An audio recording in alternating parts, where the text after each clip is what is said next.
whoever they are, any judge anywhere in the world takes an oath to uphold the law. It's not a popularity contest. It's not about ego. It's not about feelings. If they're that susceptible to the point we all have to be quiet and let them do whatever they want to do, we shouldn't call out injustice when we see it, then we're all living in the wrong country. Because this is not about that. America is about free speech. It's about pointing out injustice when we see it. And if a judge or an authority figure is affected by our free speech to the point that they're actually going to misuse their position, then they don't deserve to be a judge, and they need judicial review. So I would say to bring that up and suggest that our efforts negatively had an adverse effect on the trial, I think is a more damaging indictment on the qualifications of the justices involved than is the subject of the appeal itself. What do you think about that? I see your point. I'm really curious what you're going to say about the Cowboys. What about the Pollard thing first, because it's more on the topic? What do you think? First of all, what do you overall think of what I just said? I want to hear your take on all of this. I understand you have to. I remember when I was going through my Orthodox conversion process, I published something on my blog that that definitely endangered me of getting kicked out of the process, because I published something very critical of someone who was close to the conversion process, a rabbi. Oh. And so my sponsoring rabbi came over and we sat down together, and he said to me, sometimes you have to think strategically. Okay. Because my impulse is to just say what I think is right and true. Okay. And then just accept the consequences. All right. And he's saying sometimes you have to think strategically. So I don't have a position either way. Either I'm not siding with the people who possibly dissed us, and I'm not saying you always just shout out against injustice no matter the consequences.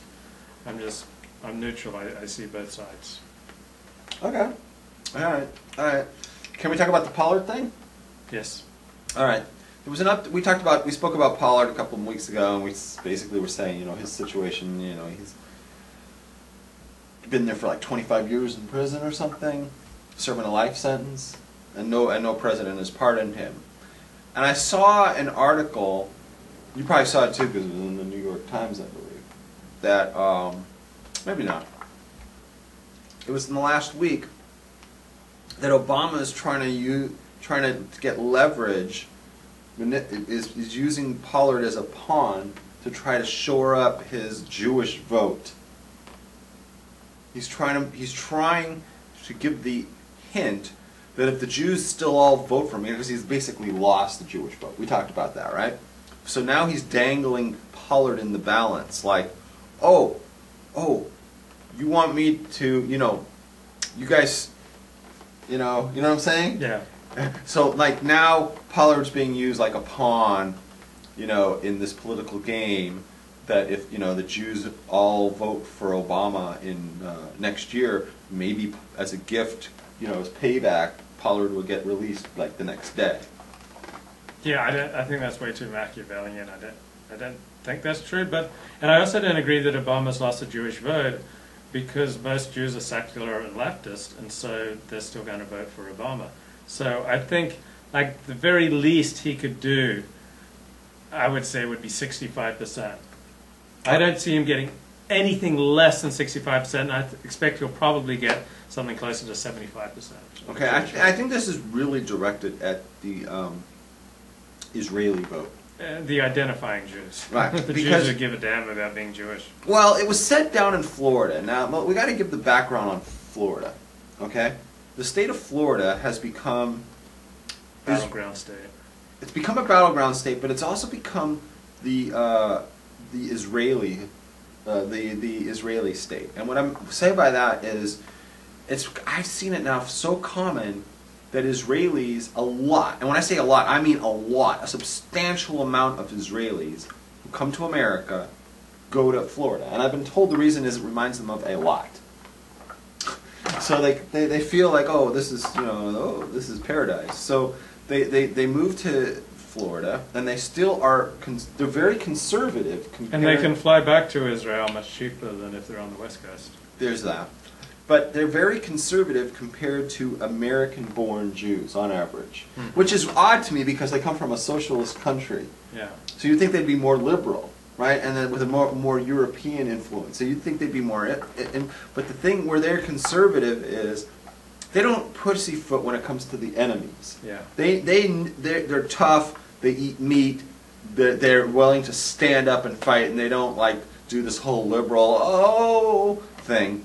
And therefore, they're not a guarantee vote for a liberal. Someone like Obama is not going to impress them, and they'll just kick them out. So this was all conducted. This speech, like where they brought up Pollard, was advanced in Florida, in a speech to Jews in Florida. Obama brought up Pollard? No, Biden did his bidding. Really? Mm-hmm. Biden did his bidding. And brought up Pollard. And brought up Pollard. So Ginger says I look like Brad Pitt. Would you agree? An old Brad Pitt. I don't know. Would you say that my clean-shaven face makes me look a little chubby? It's good to see. It's good to see Ginger back in the chat again. What's that? Do you think my face looks a little chubby? I said that last week. Yeah. All right. So that's all I got on the Pollard. What percentage of the Jewish vote? I predict Obama will get 75%. All right. Well, the point I was making was that past, the pro-Israel part of it is not is the people that have abandoned him, and he's trying to bring them back. But you know what? I'm going to be honest. I don't think just letting out Pollard is going to change anybody's vote, because at the end of the day, no one cares. I mean, you know what I mean? Even an Israeli that's not going to change his life. It doesn't get him a job. Yeah. It doesn't pay the bills. And it's not like going to kill his family in Israel, right? We're much more an Israeli, someone who's got a who's pro-state of Israel, is going to be much more caring about things like not pressuring Israel to give back land and things like that. That's important. But like some guy in prison, I mean, that's a nice thought, but that's not a major. That's not going to win any votes. That's my personal opinion. That's not going to win any votes. What do I think the percentage is? Yeah. What is it? It's normally 80% of Jews go left wing. Yeah, good vote for the Democrats. I don't know. I don't know because there's been a lot of, like I said, influx of Israelis and Russians So who do not think like 60? American. Give a number just for giggles. I said 75. I'll say. I read a thing lately that it said 45% of Jews would still support Obama, right? And I really. Yeah, you don't look Jewish.